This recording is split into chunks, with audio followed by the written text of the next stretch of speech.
আমরা রোজার সময় দেখছি যখন ওই শয়তানিরা বান্দা থাকে মানুষ সুন্দরভাবে রোজা করতে পারে।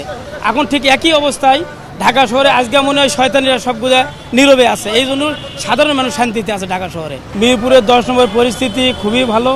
মিরপুরে এক পাশে আপনার হলো শিবিরের ছেলেপেলে মিটিং মিছিল করতেছে, আর এক পাশে জামাতের লোকজন মিটিং মিছিল করতেছে। ওখানে আমি যা দেখতে পারলাম, আমার দীর্ঘ 30 বছর ঢাকা শহরে, বয়স 50 চলতেছে, 30 বছর ঢাকা শহরে আমি দেখতে পেলাম যে আগে যে স্বৈরাচার সরকার ছিল আওয়ামী লীগের যে 50% লোকজনের বাসাতেই ছিল শেখ মুজিবের ছবি আর হলো হাসিনার ছবি। যে বাসাতে হাসিনা আর শেখ মুজিবের ছবি ছিল এই বাসাতে কোনো চুরি ডাকাতি হয়নি, কি কোনো পুলিশও যায়নি।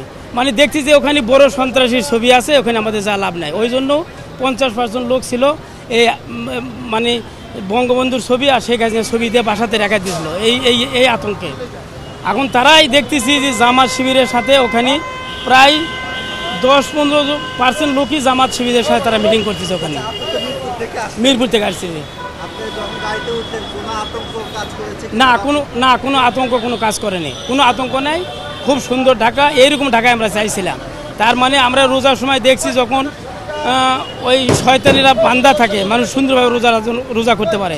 এখন ঠিক একই অবস্থায় ঢাকা শহরে আজকে মনে হয় শয়তানিরা সবগুলো নীরবে আছে, এই জন্য সাধারণ মানুষ শান্তিতে আছে ঢাকা শহরে। খুবই সুন্দর ঢাকা শহরে, এইরকম ঢাকা শহরে আমরা চাই, এইরকম ঢাকা শহরে আমরা চাই। গত কয়েকদিন হলে যে গাড়িতে আগুন দেওয়া হচ্ছে এবং অগ্নি সংযোগ করছে, এগুলা কয়েকদিন হঠাৎ করে করছে এমনভাবে করছে। দেখেন শিকড় গাড়ি, বৃহঙ্গ গাড়ি, এই গাড়িগুলো জেলে গাড়িগুলো ঢাকা চলতেছে, এই গাড়িগুলো ম্যাক্সিমাম আওয়ামী লীগের লোকজনের।